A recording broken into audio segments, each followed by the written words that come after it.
Hey y'all, what's up? My name is Tom Mizzle. You're watching my channel Mizzle14, and I'm here doing a review of Insecure Season 4, Episode 7. This episode was more of Molly single episode. I guess this last little couple episodes is going to be about a character focus instead of the whole general order characters and their different storylines.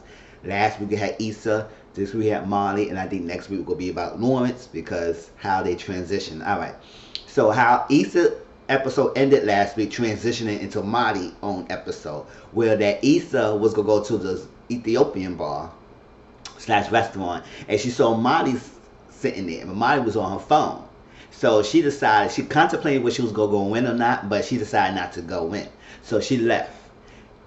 Meanwhile, now this is the start of Marty's episode. So Marty is on looking at the menu, couldn't decide what she wants. So she was telling the person she wanted ribs. Then she said no ribs. Then she said okay ribs. Then she said no ribs. Then ribs again. And then he was getting at her. So she said, come on, make up your mind, right? So she finally settled on ribs.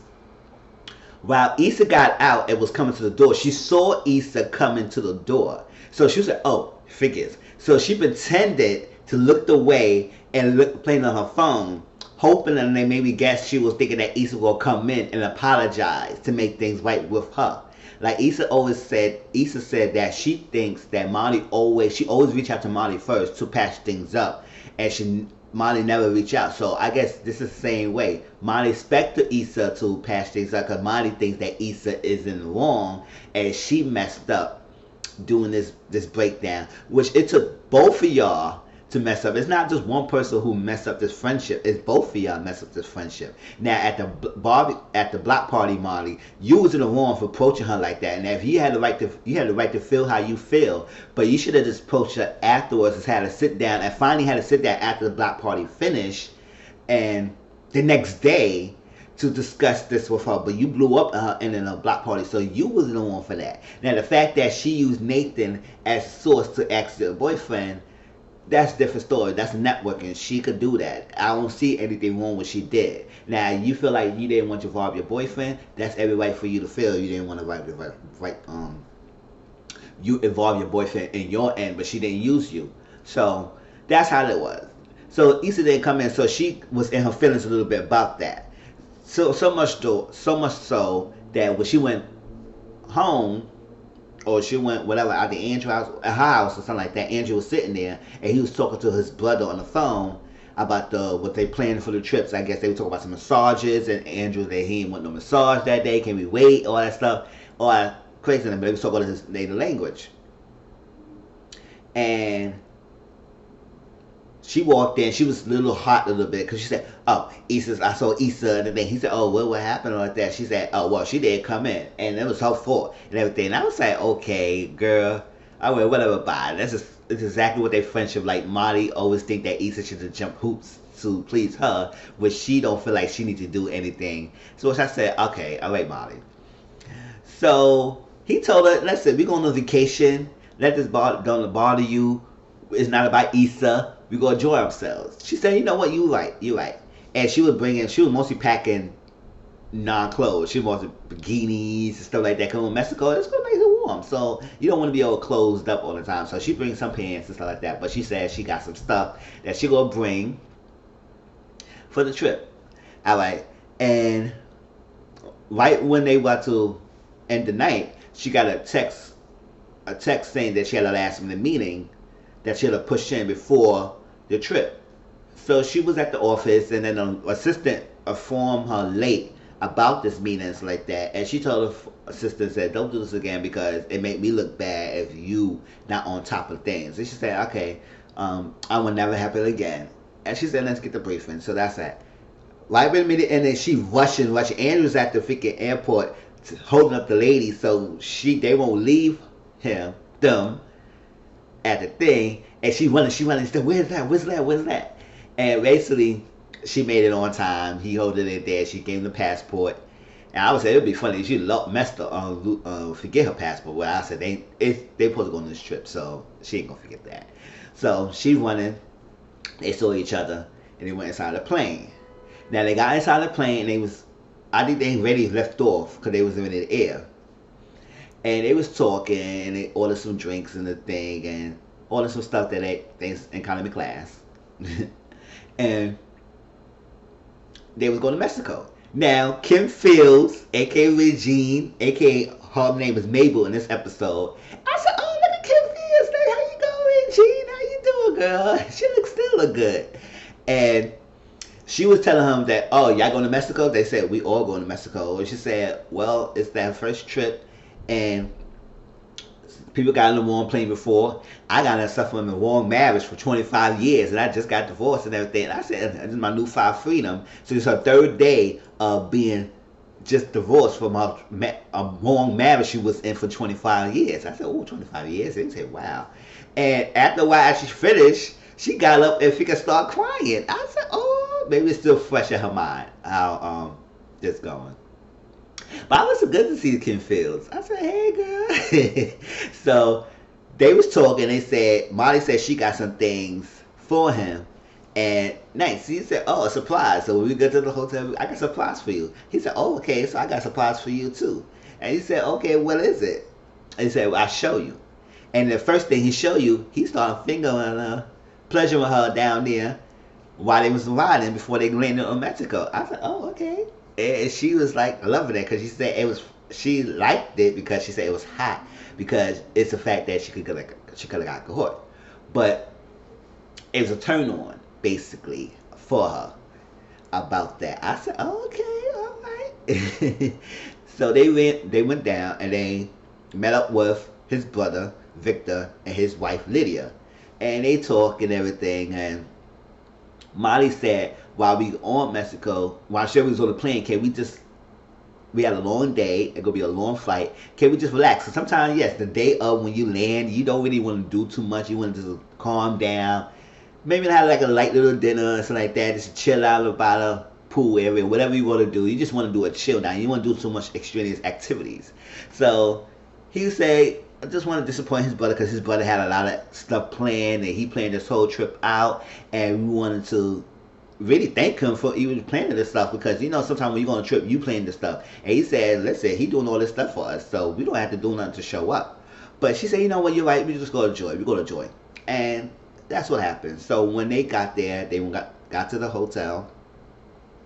They were to check in. They met the brother and the sister-in-law. Sister-in-law said, "Oh my God, you so beautiful. You look good," and all that stuff like that, and all that stuff. And they had a little exchange. And the brother had mad things planned that night. He said he had something cabana. He had something with I forgot what it was, a cabana or something like that. Or well, at least a peaceful respite on water. That then they had something else going on that night. He had something else. I was like, "Oh, that's a lot." So Andrew said, "I'll meet you in an hour. We good. We meet you later on." So they didn't even end up meeting up with the brother and Lydia. They went to rest. But what they did is that when they got things, she showed them what exactly she had. It was a lingerie set, and matching lingerie set with, I think, some Louboutin that she had there. And he had some toys, which, okay, it's not bad. So they had a little misunderstanding about what exactly was bringing. But it was too much of a misunderstanding because at the end of the day, they said, "Oh, I like it." She said she liked that almost got caught activity in the plane. So what she did, she said, Molly said, "Meet me in the balcony." And they had sex right in the balcony. I said, "Oh my God, all right, Molly, what the hell is going on?" Let yourself loose. All right, I know the Asian babe, he is tearing it up, and she was liking it. So that was that. So they met the next day with the brother and Lydia, and they was doing hiking. I guess they was going one up the trail. I guess they didn't think, they was not expecting to do that activity the next day because they didn't do the next activity. So they went the next day and they was running out the hiking field, and they met Kim Fields again, Mabel, and she was hiking and all that stuff like that. It was her fourth day of freedom, so she was good, and she ran off, and they hiked up the trail. And when they went up there, it was a nice, beautiful view. A beautiful view as it was nice. They did a view, and she said it was good. She said, "Hold up, how we gonna get there?" Cause I said the same thing. I said, "How y'all get there?" They did a zip line. Zee! And I was like, "Oh my God, I want to try that one day." I don't know. I'm not afraid of heights, but that is a little high. But I think that would be a little fun. I would like to try that one day. So they did a zip line, and it was cool. And then they started dancing, and a little dance. I said, okay, go ahead. They little dance, had a good time. And I guess Victor was calling Andrew Andy. I don't know, Andy.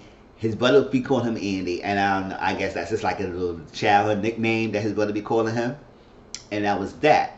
And she kept teasing him with that name. He said, "I don't let anybody call me that." She said, "What you gonna do? I'm gonna stop. What you gonna do? I'm gonna stop." Right? And before that, Nathan was calling Andrew, and because I get something at the house, and he couldn't get to it, and Andrew told him what it was. And then at the background, you heard Issa in the background with Nathan. And Molly was unfiltered. She said, "Oh, typical and stuff." And she just liked drama, like what he did to her last thing. Well, Andrew lightly told her that he was going through something like that. He has a mental health issue, and he was going through something. Yes, he should have told Issa about how he had a mental health, and sometimes he might get his episodes where he just so suppressed he wanted withdrawn for people, isolate himself. This is fine, but she could have told her that instead of ghosting her. But I guess Issa and Nathan patched that things up, so they're cool now. And he said it's their issue they had to work out with. It's nothing else. It's not about Issa. She's not on this trip, right? She said, okay, yeah. I said, come on, Molly, let it go. It's on the trip. So, teasing with the Andy, they kiss and they make up. All stuff. Now, the next day, they was at a pool area. And it was a nice area, the bikini. She had a nice little leopard bikini, Molly. And he was in the pool, chilling. I guess Lydia told Andrew that Victor talked to their sister. Remember the sister that Andrew said he don't really get into that conversation with about his sister, everything. I guess Victor talked to her or something like that. She in Seattle somewhere or something like that. Somebody swim by and hit Lydia in the eye with the water, and it burned her eye. So she said she gonna get a towel. Now, it was a white couple in front of Molly. It makes sense to mention that. White couple in front of Molly, and the lady gave the couple the towel. Now Molly got up there, and the lady told Molly, "I need a key card before I give you a towel." Now she would say, "Why? I'm staying here. You see me just get out of the pool and everything. Can I just get a towel?" She said, "I need a key card before I give you a towel. That's a company policy." Now Molly's had a hard time. She said, the white couple before me, you can get them a towel. She said, "I don't know what you're applying, miss. I was about to go, sir. I don't know what you're applying, miss, but I'm doing my job. Now, if you can be a hostile, I can get my manager." She said, "Oh, so what F this on that? You doing all this like that because I'm the way that I am." I said, she put a waist card because she said, because she's black, she think that the lady is discriminating and being racist and not giving her a thing and making her go or do her jump to hoops. But the white person, they was all good. And Victor saw and he showed his key card and she said good, and she snatched the towel and went to the pool. And now while they was there, Molly couldn't let that go. She was really bothered about the lady. So Victor said, "You really think that she was playing racist with you, playing the race card, when she probably was just doing her job, everything?" And she said, "No, you know how it was, because the white person in front of me and all that stuff like that. You know how most people, black people get. They feel like white people get so much privilege, which sometimes is true. But in that instance, you didn't really see if the couple's got a white card and stuff like that. Most white people know their rules and stuff like that. It's just fine." So if Molly didn't have this, she thought she could get away with it and not having a key card. But the guy said maybe she could have just done her job. And if she would have let go and give you the towel without giving you seeing the key card, she probably could lose her job, or she probably got messed up with her manager. So she said, well, all that stuff, and they was going a little heated to the point. It was going to a little too far, because it was like Victor was being a little like an asshole, that's Andrew said, but I don't think he was too much in the wrong, because he said sometimes I make it in situations that I may feel like it's racist, but it's my reaction, and my action is what determines how I react to things. If it let it get to me and let me bother me, then that will mess me up. But I control how I react to certain situations, especially when you feel like it may be racist. Now, she misinterpreted probably that situation, thinking that the girl was racist. Maybe it's not being, and she was just doing her job. But she didn't think that way. She just went straight to the racist card. Now, she was saying that, oh, we going through some racist too. We Asian, we going through a lot of discrimination ourselves. And she was like, well, y'all only play minority or play race card when it's going to benefit y'all. And then when it said that, they all got offended by it. And that, well, Molly got pissed off. He said, wow. Victor said something. She said, F you. He said, okay, boo. And then Andrew said, come on, man, really? The next day they slept. They slept in the bed and they really talked. They usually was in hot and bothered because before they went to that pool, they had little dominatrix kind of thing. Molly said, before you get me, you got to eat my behind. I said, oh, okay, that's a little freaky. And tied them up. And she had a nice little lingerie. So I said, oh, okay, go ahead, Molly. And then sleep. So he got up the next day. She slept. And so he said he talked to his brother. You know, his brother could be a little dick sometimes. But they worked through it. They got through it. And Molly was sitting there feeling things. So she called her doctor, her therapist, Dr. Rhonda. That's the same doctor she was talking to before when she was talking about her inability of her father cheating and her ability to be committed and be in committed relationships, and also finding herself to be happy. That was last time she went to the doctor with Dr. Rhonda. So she called her again. So she was like, she had a hard time ability to let things go. And she needs to get help with letting things go. Which it is a problem Molly has. She does have a problem with holding things in, which it definitely is not needs to be. Just let it go. It's like, it doesn't, you be free. Like the Victor told her, you be free if you don't let anything get to you. So that was that. And she couldn't get over that. She called therapist. So when they was coming back to LA, they ran into Lawrence. So I guess next episode will be about Lawrence. It's transitioning because this is episode 7, and I guess they got 10 episodes this season. So it's 7, they got 3 more. So the next one is Lawrence. So we'll see what the last 2 episodes will be after next week. So they ran into Lawrence. They had a little exchange. Lawrence had a nice little haircut. Look good, and they was had an awkward. They don't know they were gonna hug each other or get a handshake. So they end up hugging and they talked. She introduced Molly. No, Molly introduced Andrew, and she made a little joke that he was going somewhere. And she said, "You got a dude," and they couldn't get it. And she said, "Oh, full house and everything." And they said, "Oh, okay." They left out. He called someone and said, "I misses you, and I want to see you." And we don't know who that is, but I guess it might be Issa. So next week they showed an episode that he met up with Issa. So I guess it's Issa that he said he missed. And I said, oh, okay. I guess they're going to try to show us that they're going to try and get back together. Now, I don't know. We'll see about that. But that was Insecure, y'all. Please like, comment, subscribe to my channel. Tell me how y'all feel. Tell me how y'all feel about this episode, about the season so far. And I'll talk to y'all later, right? Peace.